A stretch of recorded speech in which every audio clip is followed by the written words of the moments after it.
First important article plastic use से संबंधित है। आप जीएस पेपर 3 के इस टॉपिक से आर्टिकल को रिलेट कर सकते हो। क्या कंटेस्ट है? देखो, 12 अगस्त को सेंट्रल गवर्नमेंट के द्वारा नए plastic waste management amendment rules notify किए गए।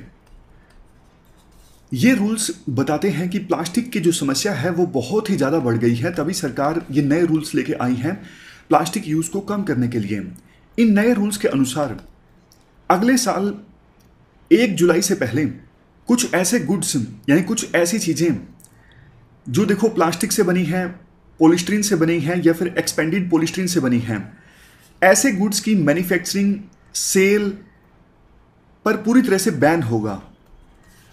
जैसे एग्जाम्पल के तौर पर earbuds, plates, cups, glasses, cutlery, wrappings और पैकिंग फिल्म्स, इन सब पर तो देखो पूरी तरह से बैन होगा। यानी अगले साल 1 जुलाई के बाद इन सब का इस्तेमाल नहीं हो सकेगा, इन सब की मैन्युफैक्चरिंग नहीं हो सकेगी। जबकि कुछ दूसरे प्लास्टिक जैसे सिंगल यूज प्लास्टिक, जिसकी यूटिलिटी सिर्फ कुछ ही समय के लिए होती है, मार्केट से आपने कुछ सामान लिया, उस सामान को घर लाने के लिए आपने प्लास्टिक का इस्तेमाल किया, ऐसे जो कैरी बैग्स होते हैं, इसी साल 30 सितंबर 2021 से पहले इन कैरी बैग्स की जो थिकनेस है वो एटलीस्ट 75 माइक्रोन्स की होनी चाहिए। और 31 दिसंबर अगले साल से पहले इन कैरी बैग्स की जो थिकनेस है वो 120 माइक्रोन्स कम से कम होनी चाहिए। अभी कितनी होती है इन कैरी बैग्स की थिकनेस? सरकार ने कंडीशन ये लगा रखी है, इन कैरी बैग की जो थिकनेस है वो 50 माइक्रोन्स होनी चाहिए। अब आपके मन में आया होगा थिकनेस इंक्रीज करने से क्या फायदा होगा? एक तो देखो, थिकनेस इंक्रीज करने से ये जो कैरी बैग्स हैं वो महंगे हो जाते हैं, इस वजह से फ्री में दुकानदार इनको नहीं देगा। दूसरा, उनको डिस्पोज करना आसान होगा रिलेटिवली। ये जो डिसीजन लिए है ना सेंट्रल गवर्नमेंट ने, department of chemical and petrochemicals की लीडरशिप में 2 साल पहले एक एक्सपर्ट ग्रुप का गठन किया गया था। उस एक्सपर्ट ग्रुप ने ये रिकमेंडेशंस दी, उसके बाद ये नए रूल्स सेंट्रल गवर्नमेंट की तरफ से नोटिफाई किए गए हैं। वैसे देखो, 2018 में इंडिया की काफ़ी तारीफ हुई थी वर्ल्ड के वेरियस कंट्रीज की तरफ से, क्योंकि 2018 में वर्ल्ड इन्वायरमेंट डे के मौके पर इंडिया ने बोला था 2022 तक हम सभी सिंगल यूज प्लास्टिक के यूज को एलिमिनेट कर देंगे, ऐसा इंडिया ने बोला था। बट देखो, अपने इस प्रॉमिस को पूरा करने के लिए इंडिया में पॉलिसी उतनी इफेक्टिव नहीं देखने को मिल रही है। मतलब बातें तो हैं, इंटेंट तो है सरकार की तरफ से कि हम सिंगल यूज प्लास्टिक को एलिमिनेट कर देंगे 2022 से पहले, लेकिन उस इंटेंट के अकॉर्डिंग पॉलिसीज नहीं देखने को मिल रही हैं।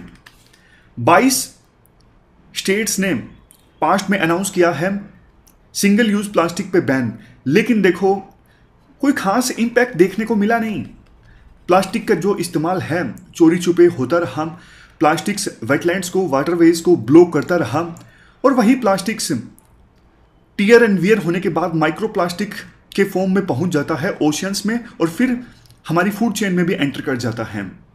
2019-20 में देखो, इंडिया में 34 लाख टन प्लास्टिक जनरेट हुआ, और इसमें से सिर्फ 60% प्लास्टिक ही रिसाइकल हो सका। वर्ल्ड के वेरियस कंट्रीज, दूसरे जो कंट्रीज हैं वो भी देखो प्लास्टिक की प्रॉब्लम को लेकर काफ़ी चिंतित हैं। इसलिए G7 कंट्रीज का हाल ही में जो समिट ऑर्गेनाइज हुआ था, इसमें ज़्यादातर देशों ने अपनी डिजायर जाहिर की कि कोई इंटरनेशनल ट्रीटी आनी चाहिए प्लास्टिक यूज से संबंधित। UN प्लास्टिक ट्रीटी इसका कोई नाम हो सकता है, ऐसी कोई ट्रीटी आनी चाहिए ताकि पूरे वर्ल्ड में प्लास्टिक यूज को खत्म किया जा सके। ये मानव सभ्यता के हित में है, इन्वायरमेंट इससे सुरक्षित होगा। लास्ट में आर्टिकल में ये बोला जाता है, देखो स्टेट गवर्नमेंट्स काफ़ी हैफ्टी प्राइस देती हैं कुछ कंपनीज को जिनका काम होता है घर घर से ये वेस्ट लेके आना। बट देखो, कॉन्ट्रैक्ट इस प्रकार से होता है कि वो कंपनीज वेस्ट को ट्रांसपोर्ट तो करती हैं, लेकिन उनको ये नहीं बोला जाता कि कम से कम आप वेस्ट को अलग तो भी करो ना, ड्राई वेस्ट अलग करो, वेट वेस्ट अलग करो, डिग्रेडेबल, बायोडिग्रेडेबल। और लोगों को भी बोला जाए कि आपका वेस्ट हम तभी एक्सेप्ट करेंगे अगर आप अलग अलग हमें जब सेग्रीगेट करके वेस्ट दोगे, तो वेस्ट को रिसाइकिल करना आसान हो जाता है। बहुत सारा वेस्ट तो देखो इसलिए रिसाइकिल नहीं हो पाता क्योंकि वो सेग्रीगेट नहीं होता, मिक्स्ड फॉर्म में होता है, इसलिए उसे आग लगा दी जाती है तो रिसाइकलिंग नहीं हो पाती। तो ये जो रूल्स सेंट्रल गवर्नमेंट ने नोटिफाई किए हैं ये बिल्कुल सही समय पे नोटिफाई किए हैं। ऑलरेडी काफ़ी ज़्यादा देर हो चुकी है। माइक्रो प्लास्टिक जो है ऑलरेडी हमारी फूड चेन में मिलती है। तो अब ना सिर्फ सेंट्रल गवर्नमेंट का बल्कि विभिन्न स्टेट गवर्नमेंट्स का भी ये कर्तव्य बनता है कि प्लास्टिक की समस्या को खत्म करने के लिए अर्जेंट एक्शंस लिए जाएं। रूल्स सिर्फ नोटिफाई करने से काम नहीं चलेगा। रूल्स पास्ट में भी अच्छे अच्छे आए हैं लेकिन इंप्लीमेंटेशन काफ़ी खराब होती है। लेकिन इस बार इंप्लीमेंटेशन पे फोकस किया जाए। इसके बाद नेक्स्ट आर्टिकल यूथ पॉपुलेशन से संबंधित है। हमारे देश में यूथ पॉपुलेशन ज़्यादा है इसलिए इंडिया के पास एक बड़ी अपॉर्चुनिटी है। आप जीएस पेपर 1 के इस टॉपिक से आर्टिकल को रिलेट कर सकते हो। देखो कई सारी इंटरनेशनल स्टडीज़ के अनुसार 2022-23 में हमारे देश में मीडियन एज होगी 28 ईयर्स, जबकि चाइना में मीडियन एज होगी 37 और वेस्टर्न यूरोप में मीडियन एज होगी 45। ये देखो इंडिया के पास ग्रो करने की एक बहुत ही ज़बरदस्त अपॉर्चुनिटी है। मतलब डेमोग्राफिक डिविडेंड हमारे पक्ष में है। इसका मतलब ये है इंडिया में जो काम करने वाले लोगों की संख्या ज़्यादा होगी एज कंपेरिजन टू वो लोग जो काम नहीं कर रहे हैं। ज़्यादा लोग देश में काम कर रहे हैं, इसका मतलब देखो लेबर फोर्स का साइज बड़ा होगा, देश में ज़्यादा लोग प्रोडक्टिव होंगे। ज़्यादा लोगों का काम करना मतलब ज़्यादा सर्विसेज या फिर गुड्स प्रोड्यूस होना, इससे देश की जो इकोनॉमिक ग्रोथ रेट है वो भी इंक्रीज होगी। और ज़्यादा लोग होंगे इसका मतलब इंडिया के अंदर ही मार्केट का जो साइज है वो बड़ा होगा ना। हमें किसी दूसरे देश पर डिपेंड होने की आवश्यकता नहीं है। देश की इकोनॉमी को आगे ले जाने के लिए देश के अंदर ही मार्केट का साइज इतना बड़ा होगा, क्योंकि ज़्यादा लोग काम करेंगे मतलब उनकी परचेजिंग पावर ज़्यादा होगी। परचेजिंग पावर ज़्यादा होगी तो वो घर से बाहर निकलेंगे मार्केट में सामान खरीदने के लिए, तो सामान ज़्यादा बिकेगा। ज़्यादा बिकेगा तो मतलब उस माल की पूर्ति करने के लिए कंपनीज ज़्यादा प्रोड्यूस करेंगी और इस प्रकार से इकोनॉमी में कंट्रीब्यूशन ज़्यादा होगा, इकोनॉमी एक्सपेंड करेगी। इन सब फैक्टर्स को ध्यान में रखते हुए centre for economics and business research यानी CEBR ने यह प्रेडिक्ट किया है पैंडेमिक के बावजूद 2030 तक इंडिया वर्ल्ड की 3rd लार्जेस्ट इकोनॉमी बन जाएगा। और जर्मनी का एक मल्टीलेटरल इन्वेस्टमेंट बैंक है डॉइचे बैंक, इन्होंने ये फोरकास्टिंग की है कि 2030 आते आते इंडिया की जो इकोनॉमी है वो $7 ट्रिलियन की हो जाएगी। अभी देखो 2021 में है हम और हमारी इकोनॉमी का साइज है $2 ट्रिलियन। 8 सालों के अंदर अंदर 8-9 सालों के अंदर अंदर देश की इकोनॉमी का साइज हो जाएगा $7 ट्रिलियन, ऐसा इस जर्मनी के डॉइचे बैंक का कहना है। बट देखो हमारे सामने चैलेंजेस भी हैं। जैसे एक तो कोविड-19 की महामारी आई, आपको पता है कोविड-19 की महामारी की वजह से बहुत से लोगों की जॉब चली गई, इनकम लेवल कम हो गए। हालांकि सरकार ने काफ़ी प्रयास किए राहत पहुंचाने के, लेकिन देश में इनफॉर्मल सेक्टर का साइज काफ़ी बड़ा है जिस वजह से राहत सभी वर्किंग क्लास के लोगों तक नहीं पहुंच पाई है। दूसरा क्लाइमेट चेंज काफ़ी तेज़ी से हो रहा है। इसके बाद हम एक छोटा सा IPCC की रिपोर्ट से संबंधित आर्टिकल भी डिस्कस करेंगे और प्लास्टिक वाला आर्टिकल जो हमने पहला आर्टिकल डिस्कस किया उससे भी क्लाइमेट चेंज के नेगेटिव इम्पैक्ट बढ़ जाते हैं। एक छोटा सा एग्जाम्पल है, मान लीजिए क्लाइमेट चेंज के कारण बारिश ज़्यादा आ जाती है थोड़े से समय में, तो बारिश ज़्यादा आ जाती है, कम से कम वेटलैंड्स और नदियाँ नाले ये सब तो पानी के लिए बिल्कुल साफ़ होनी चाहिए ना, लेकिन नहीं, प्लास्टिक की वजह से वेटलैंड्स नदियों में नाली में बहुत सारा प्लास्टिक जमा हो जाता है तो पानी जो है वो ब्लॉक हो जाता है, बाढ़ आ जाती है इसकी वजह से। इसके अलावा देखो प्लास्टिक्स की वजह से फिशरी सेक्टर पर नेगेटिव इम्पैक्ट पड़ता है, टूरिज्म पर, मैरीटाइम ट्रांसपोर्ट इंडस्ट्रीज, इन सब पर एक्स्ट्रा $40 बिलियन का नेगेटिव इम्पैक्ट पड़ता है प्लास्टिक्स की वजह से। ये UN इन्वायरमेंट प्रोग्राम की रिपोर्ट है। तो राइटर ये सजेस्ट करते हैं, एक तरफ देखो हमारे देश में डेमोग्राफिक डिविडेंड इंडिया के पक्ष में है, दूसरी तरफ क्लाइमेट चेंज की समस्या है और कोविड-19 की वजह से इकोनॉमिक सिचुएशन खराब हुई है। अगर इन तीनों चीज़ों को सिंक्रोनाइज किया जाए तो इंडिया एक बेहतर ग्रोथ का जो पाथ है वो फॉर्मुलेट कर सकता है। क्वेश्चन उठता है कैसे? देखो हमारे देश में जो युवा लोग हैं ना वो ज़्यादा क्लाइमेट कॉन्शियस हैं। ये एक्सप्लेन किया जा सकता है UN की एक रिपोर्ट से। UN की एक रिपोर्ट थी, UN report on climate change. इस रिपोर्ट में कहा गया ऑलमोस्ट 5 लाख जो युवा लोग हैं वर्ल्ड में उन्होंने एक्शन लिया है क्लाइमेट चेंज के अगेंस्ट थ्रू वेरियस इनिशिएटिव्स, जैसे घर में इनिशिएटिव, स्कूल में इनिशिएटिव या फिर कम्युनिटी में इनिशिएटिव। तो वेरियस प्लेसेस पर ऑलमोस्ट 5 लाख युवा लोगों ने क्लाइमेट चेंज के अगेंस्ट इनिशिएटिव लिया है। आज के जो युवा लोग हैं वो ग्रीन ग्रोथ चाहते हैं, मतलब उनका ये मानना है जो ग्रोथ है वो ग्रीन होनी चाहिए, तभी ये सस्टेनेबल होगी, अदरवाइज ऐसी ग्रोथ को सस्टेन नहीं कर पाएंगे हम। एक और सर्वे है फ्यूचर ऑफ वर्क सर्वे, जिसको कंडक्ट किया गया था प्रिंस ट्रस्ट एंड HSBC के द्वारा। इसमें क्लेम किया गया कि भारत के 85% जो युवा लोग हैं वो ग्रीन जॉब में इंटरेस्टेड हैं। उनको लगता है कि इन्वायरमेंट के घावों को भरना ये एकमात्र तरीका है सस्टेनेबल ग्रोथ को इंश्योर करने का। इसी का नतीजा है इंडिया की जो रैंक है क्लाइमेट चेंज परफॉर्मेंस इंडेक्स 2021 में, वो अच्छी है। यूके के साथ इंडिया, ये सिर्फ 2 देश हैं G20 के जो इस इंडेक्स में टॉप 10 में आते हैं। इंडिया देखो काफ़ी सारी चीज़ों में फर्स्ट है, जैसे चेस इंडिया में ही इन्वेंट हुई थी। इंडिया उन देशों में फर्स्ट है जहां पर वुमेन लीडर्स सबसे पहले इमर्ज होके आई। इसलिए क्लाइमेट चेंज के मामले में भी इंडिया लीड ले सकता है और इसमें यूथ जो हैं देश के वो अहम रोल प्ले करेंगे। बट देखो दिक्कत ये है, देश के यूथ में भी काफ़ी ज़्यादा डिवाइड, काफ़ी ज़्यादा इनइक्वालिटीज़ हैं।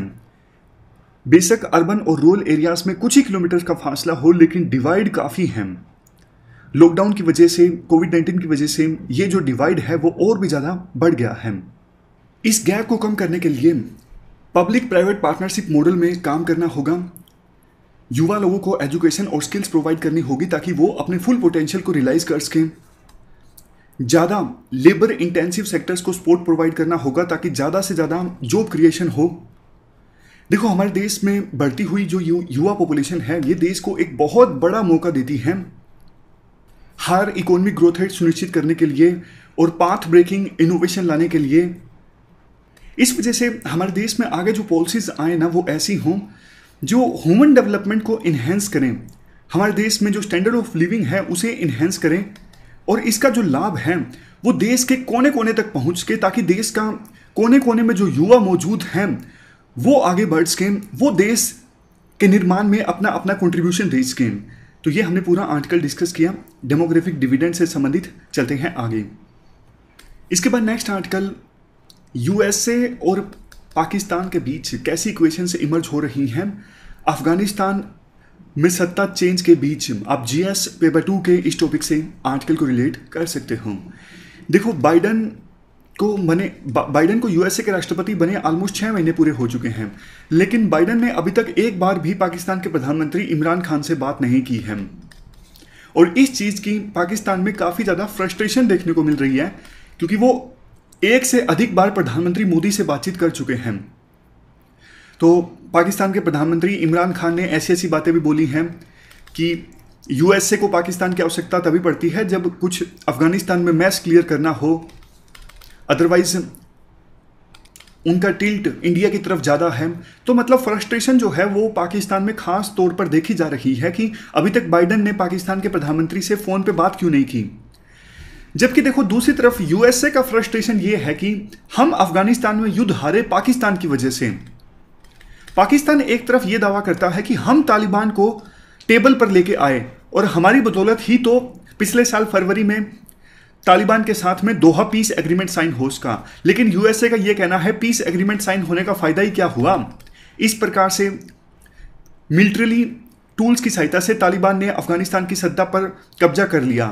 कभी भी तालिबान जो था वो गवर्नेंस में पार्टिसिपेशन को लेकर सीरियस नहीं था, इसीलिए तो तालिबान को काफ़ी सारे प्रपोजल्स दिए गए लेकिन तालिबान ने उन प्रपोजल्स को नहीं माना और बाद में तो ये साफ भी हो गया कि वो तालिबान की जो बातचीत थी वो सिर्फ एक कवर था फोर्स की सहायता से अफगानिस्तान की सत्ता हासिल करने के लिए। इवन देखो पाकिस्तान के नेशनल सिक्योरिटी एडवाइजर ने तो ये भी धमकी दे दी अगर यूएसए पाकिस्तान के साथ बात नहीं करता है तो पाकिस्तान के पास दूसरे ऑप्शंस भी हैं। दूसरे ऑप्शंस क्या हैं उन्होंने ये क्लैरिफाई तो नहीं किया, लेकिन देखो जाहिर तौर पर दूसरे ऑप्शंस तो चाइना, रशिया, ईरान, टर्की ये सब हैं। बट देखो पाकिस्तान को भी पता है इन देशों के साथ में, चाइना को अगर छोड़ दें तो बाकी देशों के साथ में जो रिलेशनशिप्स है ना वो स्टेबल नहीं हो सकती। जैसे टर्की की बात कीजिए, टर्की को सपोर्ट करता है पाकिस्तान। टर्की का एम ये है मुस्लिम वर्ल्ड की लीडरशिप हासिल की जाए, लेकिन टर्की अभी यूएसए के साथ रिश्ते सुधारने का ज़्यादा इच्छुक है। मतलब बाइडेन अभी यूएसए के राष्ट्रपति बने हैं ना, तब से लेकर टर्की ऐसे कई काम कर रहा है जिससे यूएसए खुश हो जाए और यूएसए और टर्की के बीच में जो रिलेशनशिप है वो पहले जैसे हो जाएं। अगर देखो ऐसा हो जाता है तो फिर टर्की ज़्यादा भाव देगा नहीं पाकिस्तान को, ये बात पाकिस्तान भी जानता है। ईरान की बात कर लेते हैं। ईरान और पाकिस्तान के रिश्ते कुछ समय में ठीक हुए हैं, पिछले कुछ समय में, लेकिन ईरान के जो नए चुने गए प्रेसिडेंट हैं उन्होंने ऐसे सिग्नल दिए हैं कि हाँ, इंडिया जो है वो एक स्टेक होल्डर है अफगानिस्तान में पीस इस्टेब्लिश करने के लिए।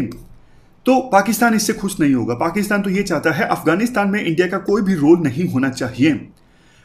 देखो एक बात आपको बताऊं, वैसे अफगानिस्तान में इंडिया का कोई रोल ना हो, अफगानिस्तान में इंडिया की कोई प्रेजेंस ना हो, ये सुनिश्चित करने के लिए पाकिस्तान ने पूरा अफगानिस्तान तबाह कर दिया।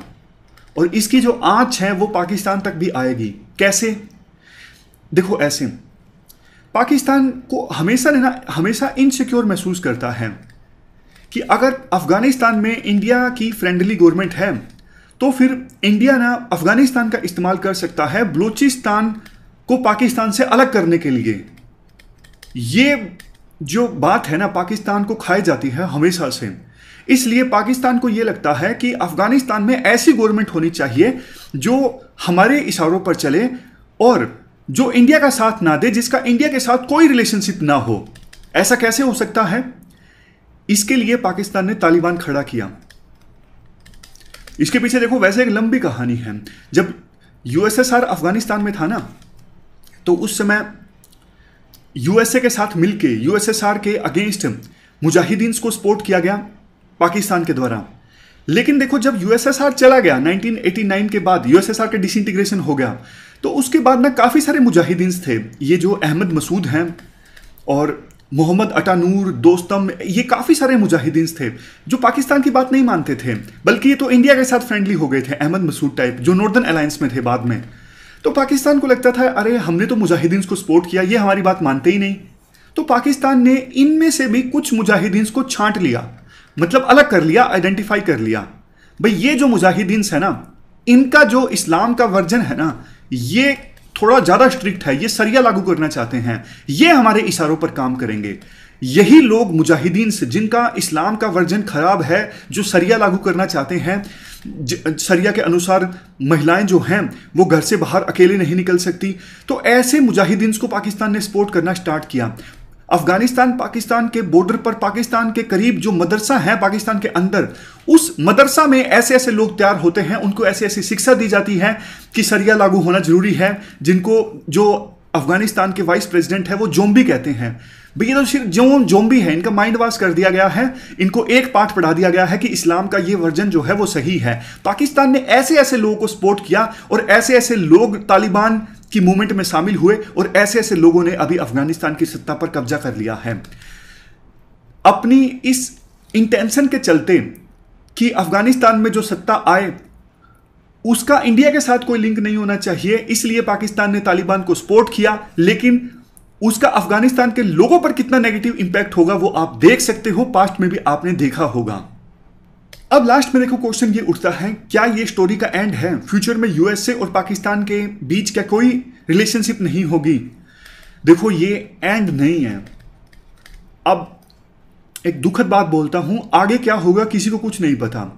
या तो ऐसा हो सकता है कि तालिबान जो है थोड़ा सुधर जाए, अब क्योंकि तालिबान के हाथ में सत्ता आ गई है, वो पाकिस्तान के इशारों पर चलना बंद कर दे और वास्तव में तालिबान ने जो एश्योरेंसेस दिए हैं यूएसए को, चाइना को, रशिया को कि हम अपनी धरती का इस्तेमाल नहीं होने देंगे किसी भी देश के अगेंस्ट, हो सकता है तालिबान इन चीज़ों को मान ले।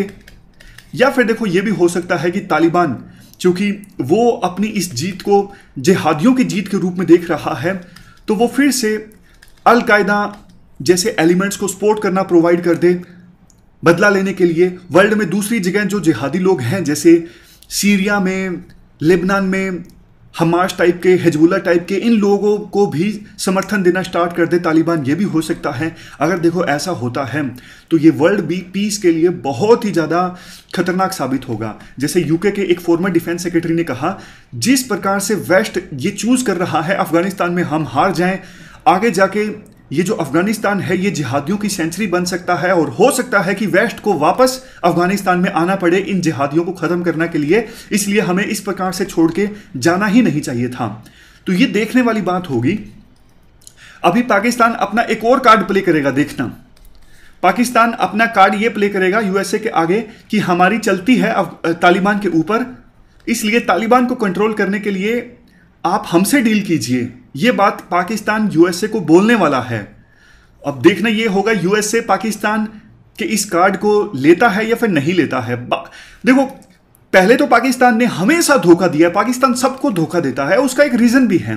उसका रीजन ये है कि पाकिस्तान में मिलिट्री इस्टेब्लिशमेंट अलग, उनके अलग सुर हैं, पॉलिटिशियंस के अलग सुर हैं। इसलिए पाकिस्तान ने इंडिया को भी धोखा दिया हमेशा। देख लीजिए 1999 में जहां एक तरफ वाजपेयी गए थे लाहौर की यात्रा पर, लेकिन कारगिल हो गया। उसके कुछ ही दिनों बाद प्रधानमंत्री मोदी ने जो स्टेप लिया लाहौर जाने का, वो देखो सच में काफी ज्यादा अनप्रेसिडेंट स्टेप था।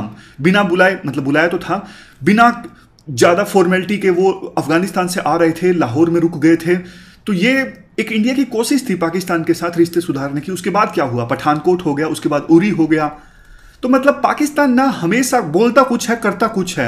और उसका एक रीजन ये है, पाकिस्तान की जो मिलिट्री इस्टेब्लिशमेंट है ना, वो अपने आप को रिलेवेंट रखने के लिए कुछ ना कुछ ऐसी चीजें करती रहती है ताकि पाकिस्तान की मिलिट्री इस्टेब्लिशमेंट की, आईएसआई की, इनकी जो रेलेवेंस है वो पाकिस्तान में बरकरार रहे। इनकी अगर देखो रेलेवेंस रहेगी तो ही तो पाकिस्तान के लोग हैं वो इनकी इज्जत करेंगे, इनको इकोनॉमिकली फायदा होगा, पाकिस्तान में पावर इनके हाथ में रहेगी। तो इसी वजह से ये सब कुछ करते हैं, सारा खेल। इसका मतलब देखो ये नहीं है कि पाकिस्तान के जो पॉलिटिशियंस हैं वो दूध के धुले हैं।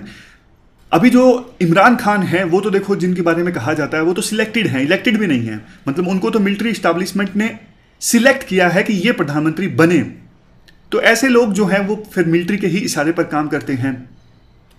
लास्ट में देखो एक पॉइंट और है, बेसिस से संबंधित। अमेरिका ने मांग की थी कि पाकिस्तान हमें अपने एरिया में मिलिट्री बेस बनाने दे ताकि अगर कल को अफगानिस्तान में कोई मिलिट्री ऑपरेशन चलाना हो तो हम चला सकें। पाकिस्तान ने साफ तौर पे मना कर दिया कि नहीं, हम नहीं बनाने देंगे। पाकिस्तान ने मना कर दिया। उसके बाद भी यूएसए नेगोशिएट वैसे कर रहा है पाकिस्तान के साथ। लेकिन देखो मुश्किल यह है कि पाकिस्तान मानेगा, क्योंकि ड्रोन एक्टिविटीज से संबंधित लोगों में गुस्सा काफी ज्यादा है। ड्रोन से जब देखो ऑपरेशन चलाए जाते हैं ना, तो निर्दोष लोग काफी मारे जाते हैं। इसलिए पाकिस्तान में नैरेटिव ये है कि ड्रोन के लिए बेस बिल्कुल भी ना बनाने दिया जाए यूएसए को। तो संभावना तो यही है कि पाकिस्तान राजी नहीं होगा।